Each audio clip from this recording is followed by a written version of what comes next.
what's great being here is it forces me to work on the business. If I go back to Yeah. Massachusetts, the temptation is there, well, let me get involved with that, let me get involved with that. And I shouldn't be doing that. I should be sitting here like today. I'm doing all marketing. I've got 86 landlords that I'm networking with right now to get new clients. We want to get up to 1,500 doors, and yeah, we've got a team of 10 employees. We're Bel Air South down here in Aruba, Bel Air East in Massachusetts, and Bel Air West in Los Angeles. So every day we're operating on 3 different coasts, and I run it all from here.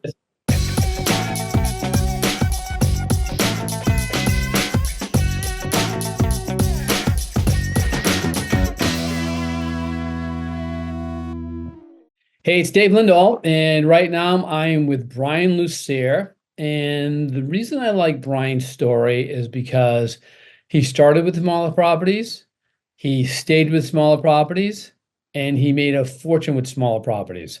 So this is a different type of an angle that most people are looking to do, like 100+ unit deals and go as big as fast as possible.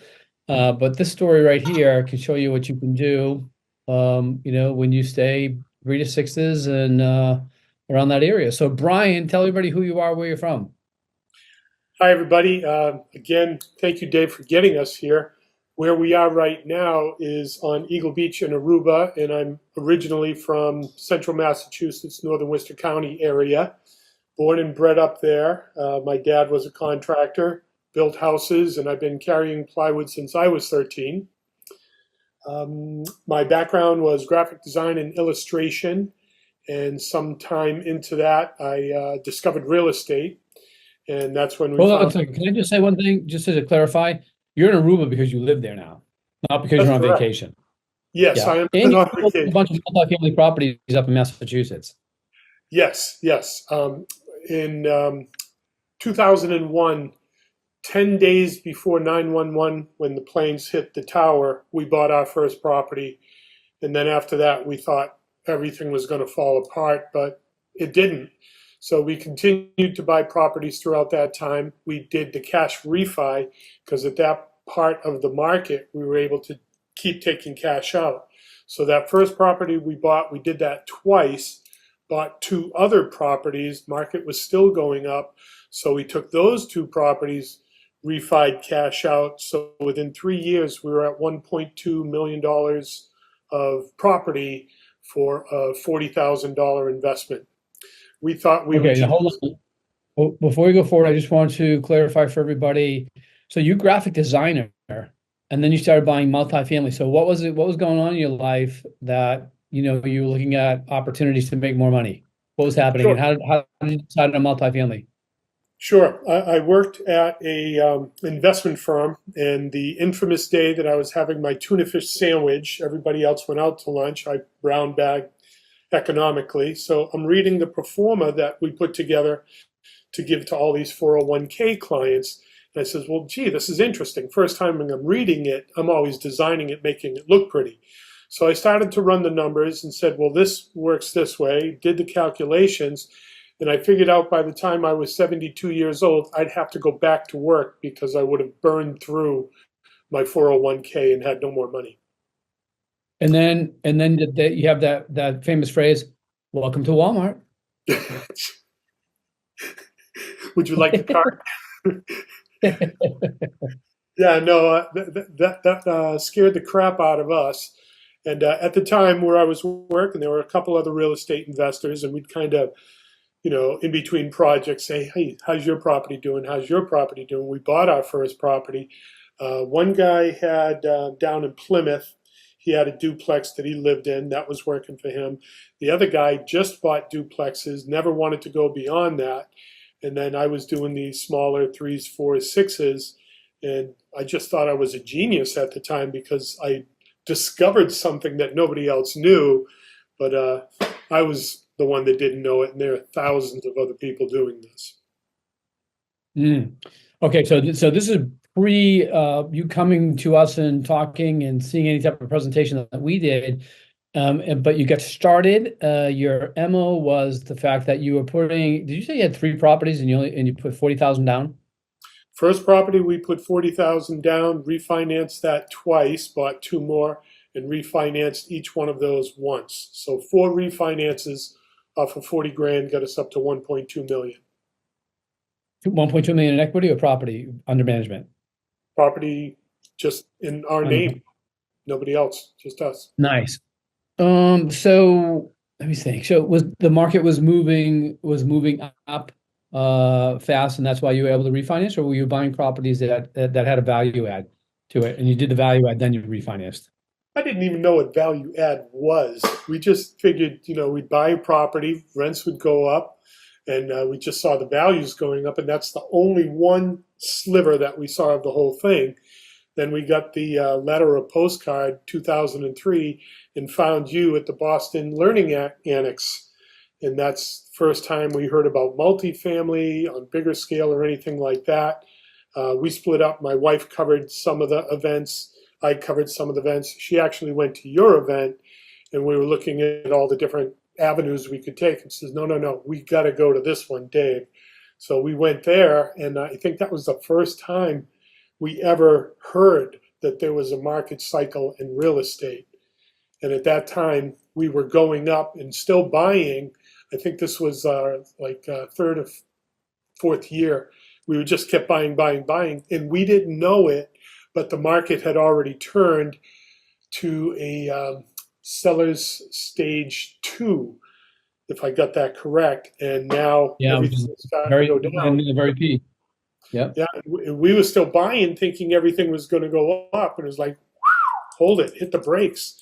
So we had a couple alligators. An alligator is a property that costs you more than you make. So we dumped a couple of the alligators and stopped a lot of bleeding that was in our market, and we were able to hit the brakes, slow down, look at where we were. You gave us this great poster that I actually have hanging in front of me right now, so we could kind of gauge where we were. And we waited for these indicators to come on. And I think it was 2008-ish, somewhere around there, 7 or 8. We just started buying everything that we could get our hands on.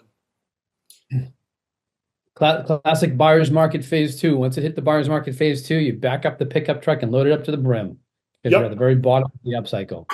Yeah, and we were rehabbing properties as quickly as we could, because we were buying back then 30, 40 grand a door. The best deal we ever did was a 4-family that we never did anything to. We bought it at like $40,000, a 4-unit, right? We just waited like a year, paid the taxes. There was no mortgage on it. There was no water bills, no other expenses. We refied it for 140 and then sold it for 240. So nice. Yeah. We made. Were you using the equity in your properties to buy the more and more deals? More and more deals, you were, yes. Selling? Absolutely. We were calling it milk money back then. We would buy the calf at the market, bring it home, fatten it up, take the milk, bring that to market, trade it in for another calf. So that was our whole thought on that. And the reason I called it milk money is because doing it that way, we kept the property, took the refi cash out, bought another property, and increased the assets. I feel you can have milk and cheese all day long, or you can eat steak once. If you sell the property, that's it. You're eating steak and there's no more. That's it. You're done. Yeah. The cow's gone. Right. So we liked that model for a long time. Let me ask you a question, because, you and I did the same thing in the terms of buying the smaller properties. Mm-hmm. And to start out, for me anyways. And then you get to a point where it's like the amount of cash flow that's coming in is just like surreal, because you come from a background where you've never seen it before, you know what I mean? And all of a sudden it's coming in on a regular basis. And then you actually get to a point, the first thought, the people that grew up without, which I am one, and I'm not sure how you grew up, but I can tell by your professional experience that, if you're going to have to go back to work at 72, you were living without. So you're living without, so security is always an issue, so you're hoarding, you get all these checks coming in, but you're hoarding that money, or maybe you're reinvesting it, but you're not really spending it. I remember I owned like 15 buildings and I still lived in a 1-bedroom apartment that I didn't own, and And then all of a sudden, do you get to this realization, holy shit, this is going to continue. When was that moment for you? I saw that early on. The hard part was getting my wife to see that. So I knew from my graphic design days that I had to do something else because younger guys were coming in doing my job for less money and the numbers weren't there. So I knew I needed to replace that income. So I had a And now it's target. AI coming in. I'm sorry. And now it's AI coming in and replacing jobs. And Artificial intelligence. I use it all the time. I love it. Yeah. Yeah, Yeah. it's the best thing. I'm Yeah. sorry. Go ahead.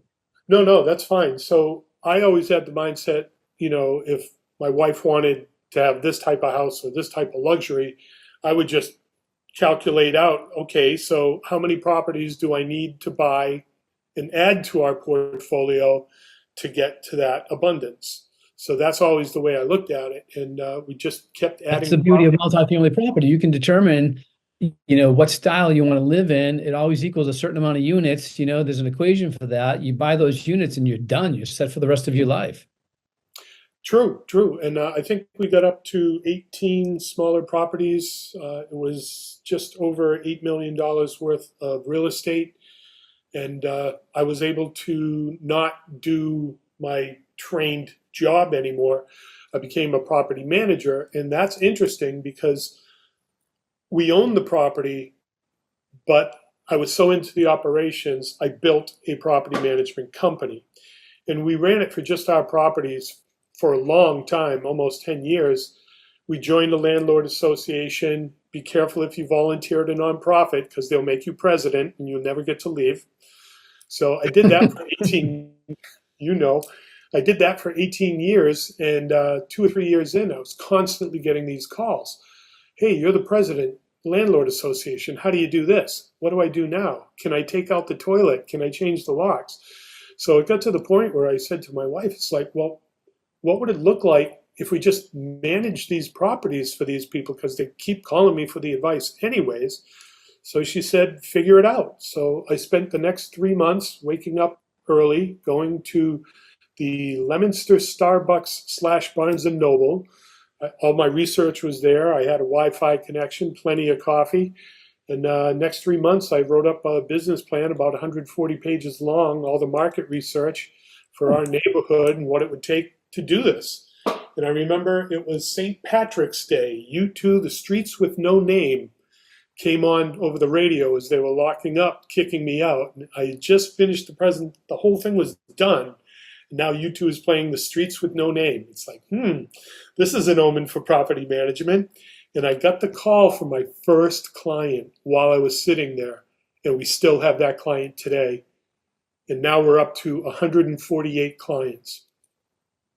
Wow. We manage just in rental properties over $50 million worth of assets. And with an HOA I'm involved with, we are at over $90 million worth of assets that we're managing. Are those mainly 3 to 6s? 3 to 6 units?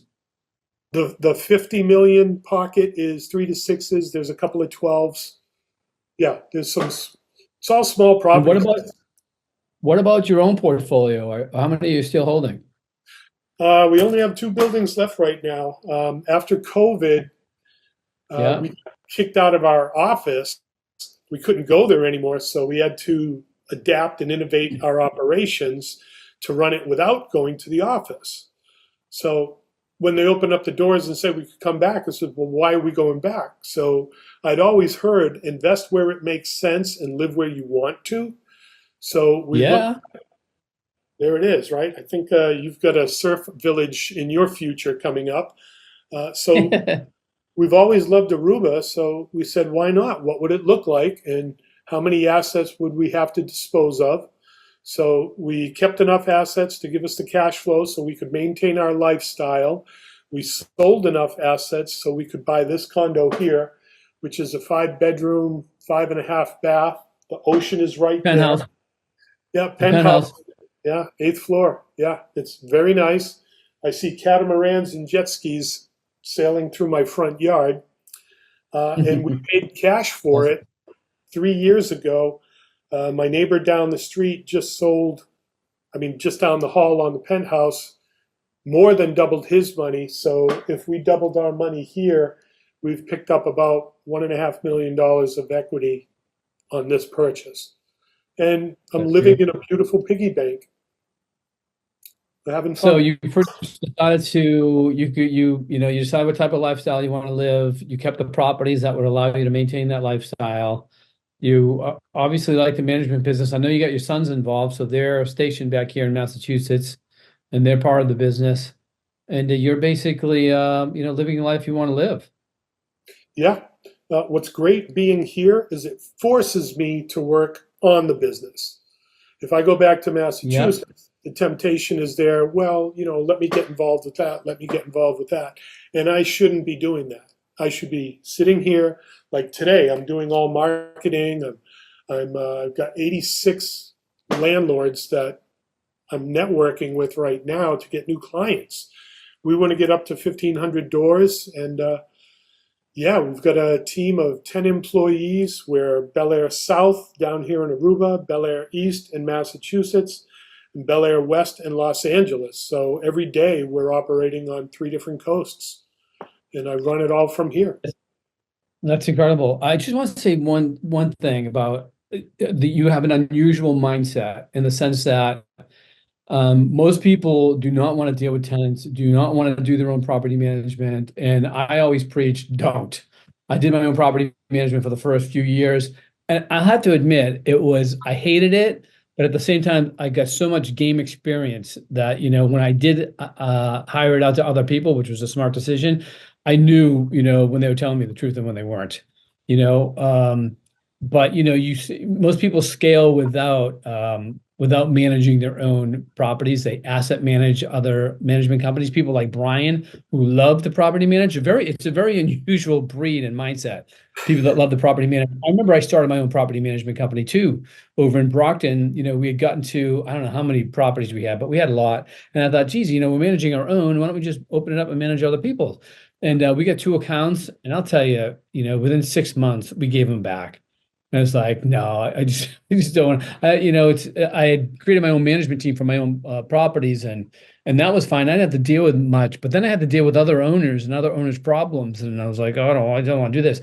And when we scaled up, and we actually, owned a bunch of units throughout the country, and it was me and my partner here in Boston, and most of what we owned was in Texas, Louisiana, and we thought, we gotta, someone's got to go to Dallas because we need to establish an office there. And we need to property manage all of our properties. And it was the quickest answer ever. It was like because I am not doing anything that involves property management. I will be a strategic advisor, and that's it. Sure. And that's what we did. And so we owned a property management company, but it was for our own. I mean, we owned like 8,000 units at the time, but it was for ourselves. And we never reached out. But yeah, so the mindset is different there. And the other mindset is you went with smaller properties, you stayed with smaller properties, you were successful with smaller properties. And there's a lot of people out there doing smaller properties as well. Other people have the mindset that, I want to get to 100 units as soon as possible. We always say that you start where you're comfortable and then scale to where you want to be. But the most important thing is doing that first deal. That being said, I mean, the smaller properties allowed you to live in Aruba, which is awesome. And it also talk about giving back and giving back to your church. I love this story. Oh, wow. I didn't know you were going to bring this one up. Yeah, there was a building campaign at our church, and we found ourselves in a position. This is not something I would do, but I guess it's going to be out there. Yeah, we were able to donate $30,000 a year all the way up until this thing was built, and added a $3 million addition onto our church. We were part of that, and yeah. I'm a little That's pretty humble. awesome. I didn't expect that one to come up today. So, Well, that's what it's all about. It's all about getting to a point of security for yourself, right? First you realize it's like, holy crap, I'm getting in more money now that, each month that certainly far exceeds my bills. And you get to a point where you have so much equity, it's like, wow, I've got more equity that I could probably spend in my life. And then you have the ability to look around and say, okay, who can I help? sure. My family's secure. Now, who can I help? And that's That's what's so great about creating wealth through multifamily investing. well, that's what I Oh, want and to the other thing I want to mention, go go ahead, ahead. sorry. Well, I want to comment on something you said about taking on those clients and giving them back 6 months. I don't care if it's Yeah, property management, selling ice cream, or butcher, baker, candlestick maker. As a business owner, you do get to choose who your clients are. So you should yeah, be very selective on who you bring in. So we screen landlords before we'll take them as clients. hmm, I've heard you say, there have been deals where you don't want to go back into another deal with someone who was not amiable. There's a nice way of saying how that actually goes. If you don't like working with that person, don't work with that person. I think you just yeah, got what I said there. Yeah, yeah, go yeah. ahead. I know what you're referring to. You're referring to a deal where the investors in the deal were such pains in the asses. It wasn't all of them. It was just a few of them. But it just in terms of like we're full disclosure, we're very transparent, and we have a variance report. And anything over and above 10%, then you explain why it was either higher or lower than what the budget was. But man, these people were like nickel and diming everything. And it was just every investor call was brutal. Yeah, So after like a year and a half, we're like, oh, we're going to sell the property. And what? We're going to sell the property? Oh, yeah. And it was an emerging market. We made a bunch of money. And I was like, why are you selling the property? I said, well, it looks like the trend's going to be going towards, the upper side of the emerging phase. And we want to get out, want to get out fat. They're like, well, what are we going to do? What are we going to do with that money? We're going to be able to reinvest. You get another property? I was like, some of you are going to be able to reinvest with us. Some of you aren't. It's like simple as that. yeah. I mean, and why take on brain damage? I mean, I'm to the point in my life You're right. if I'm looking at an opportunity, I either have to be 100% hell yeah, I want to do that. And if it's not 100% hell yeah, it's a hell no, I'm not involved. I just recently reached that point in my life as well.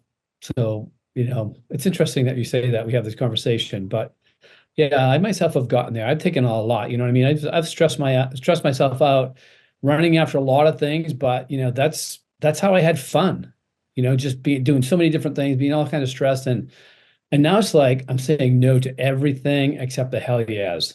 If it's not a hell yeah, then no deal, not coming in. This, Because I got three crazy kids. I'd rather spend time with my three crazy kids to make me crazy. You know what I mean? Than to have a business life make me crazy. But anyways, three? what I was gonna like when we first jumped on the call, right? I said, Sure. "Holy crap, Brian! You look like you lost some weight." Tell that story. Oh, yeah. I've lost 110 pounds. Had a granddaughter, and there's something about a grandchild that's different from a child. It just gives you a life perspective. It's like, damn, I want to be around for her wedding someday and dance with her at her wedding. And on the road I'm on, that ain't going to happen. So it started off walking and then measuring the food coming in. And now I'm a fanatic. I mean, if you look into my fridge right now, there's no cookies here or any sweets, anything like that. I eat healthy. I've read a lot of books on that. And I'm just enjoying where I am now. And I don't even think about what it used to be. I mean, above me right here, I've got my 6-pack, almost 8-pack abs picture next to my 300-pound picture. So I look up Oh at that. wow. I look up at that every day, and I see that 300-pound picture. It's like, dude, that was me, and it looks like Eddie Murphy in The Nutty Professor. All that prosthetics. It's like I can't believe I really look like that. And then I look at Grandpa today. It's like, okay, I can carve out a little here. I can do a little work on my abs there. And, it's down to manageable small chunks that I can work on.